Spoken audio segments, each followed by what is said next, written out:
might have heard of this famous quote by Albert Einstein. We cannot solve a problem by using same kind of thinking we used when we created them. Emphasize on the word same kind of thinking, meaning a mindset that has created the problems. So, when we, the humans with our GDP oriented mindset, created the social and the environmental problems in the first place, how can we even possibly think of providing solutions to the same problems that we created using the same mindset? Isn't this a thought provoking question? Yes, it is. Hi, this is Shruti Bhairappanavar here. I'm an architect by profession but a sustainability coach and consultant by choice. Welcome to my YouTube channel, The Sustainability Mindset, that aims to facilitate the future leaders with sustainability knowledge, skills, and tools to become sustainable change agents.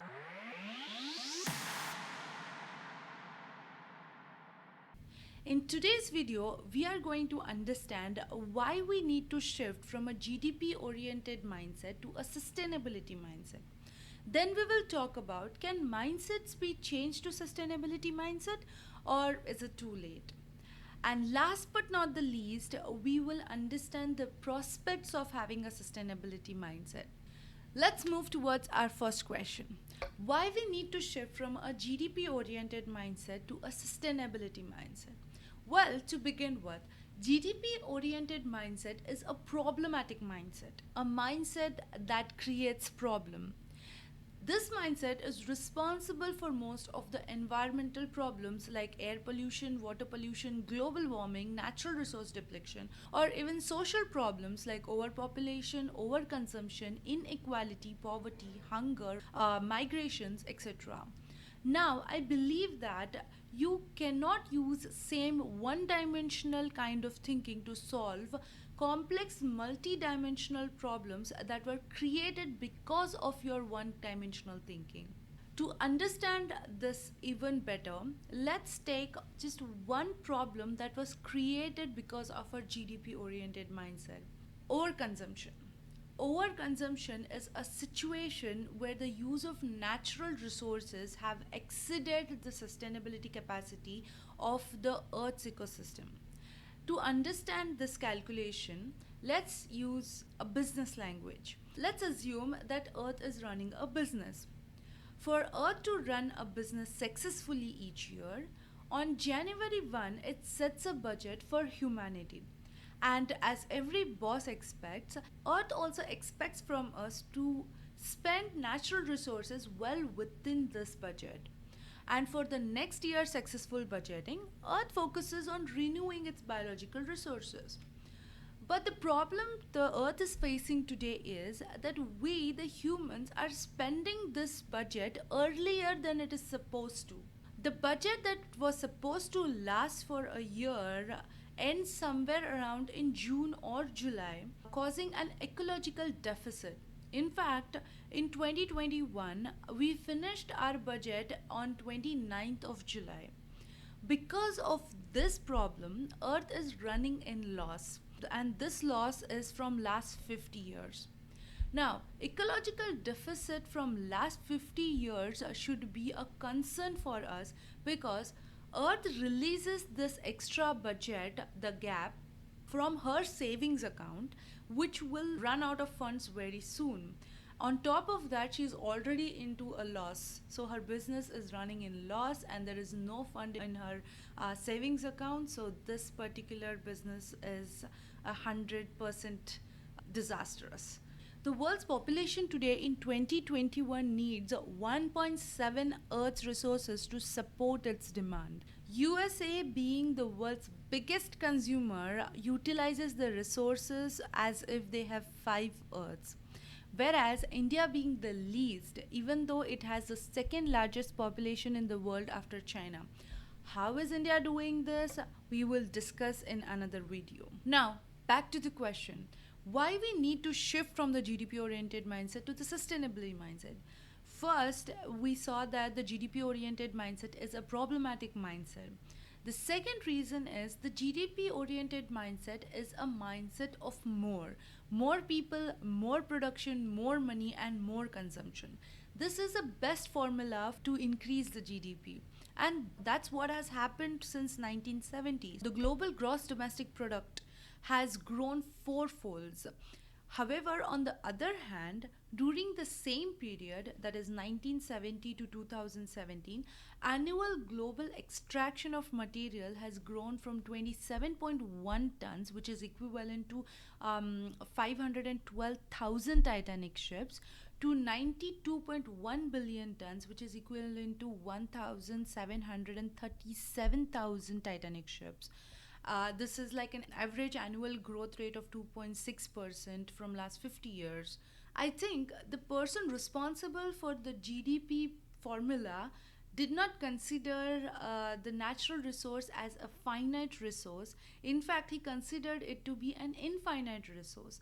So the main foundation of this formula is wrong, to state the fact. The third reason to change from a GDP oriented mindset to a sustainable mindset is it is very difficult for a GDP oriented mindset to solve environmental or social problem caused by economic growth, because they don't see problem in any of the environmental or social issues.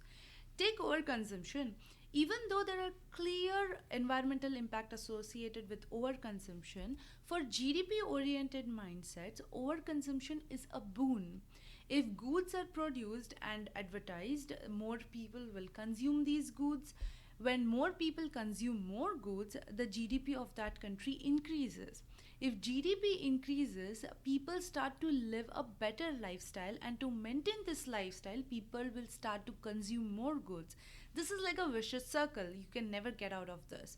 So their purpose of making money is served. Now it's at the cost of environment or people is not of their concern. To tell you a fun fact, advertisement industry was a 325 billion US dollar industry globally in 2019.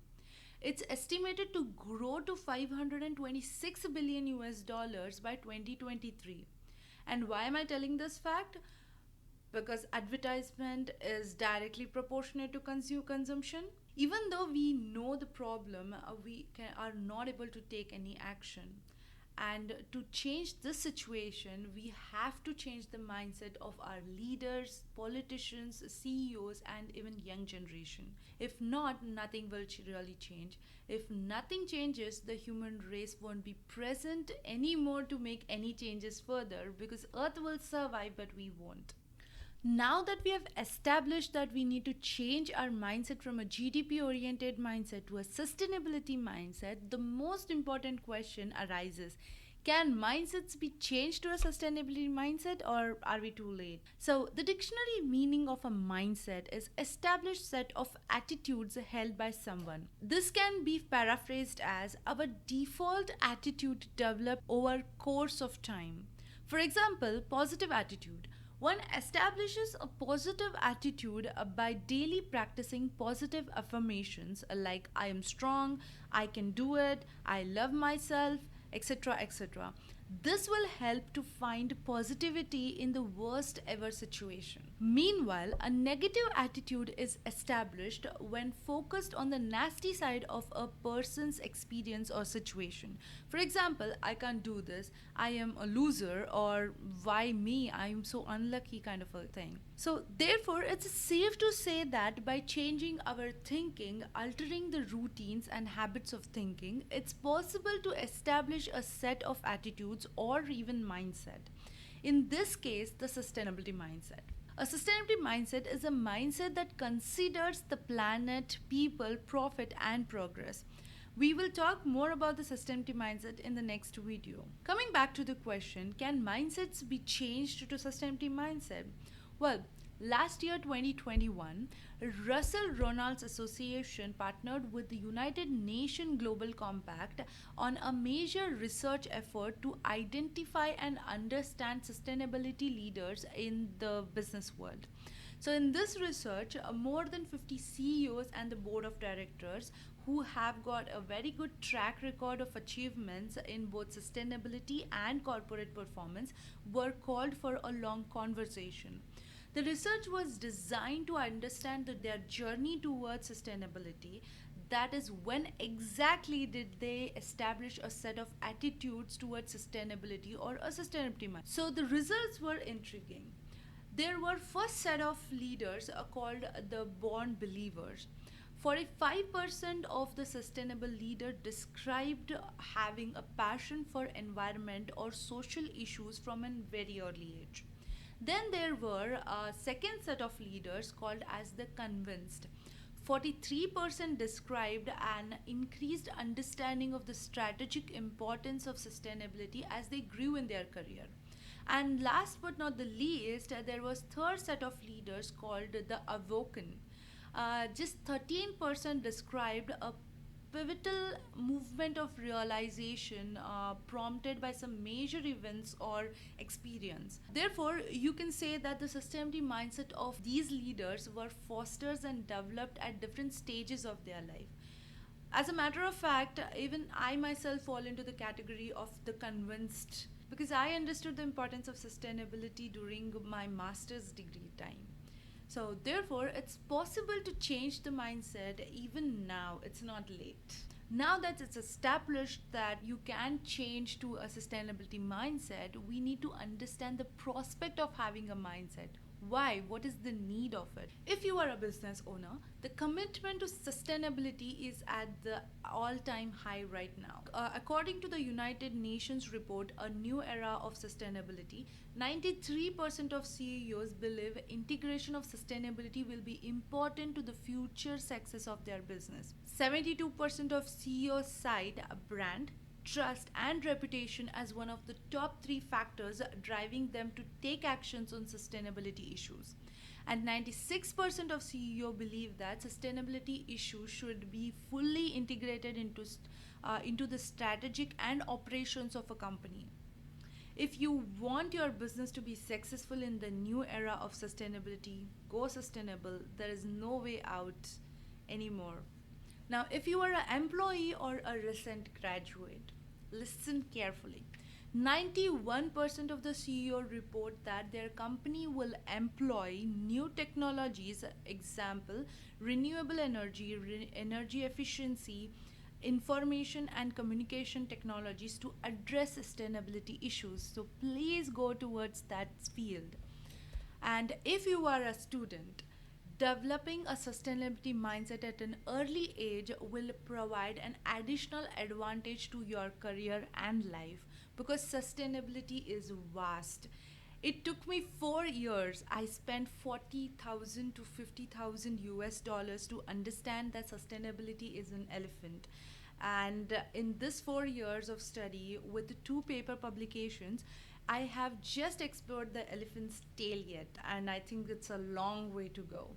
So with this, I end my video. If you are someone who wants to gain sustainability knowledge or is interested in develop a skill related to sustainability or maybe explore tools of sustainability, you are in the right place. Please join my YouTube channel, The Sustainability Mindset, and don't forget to share, like, and comment. If this video has provided any value to you, please expand this by sharing. If you have any questions about this video, you can comment below or you can write to me at thesustainabilitymindset@gmail.com. See you guys. Until then, stay safe and stay healthy.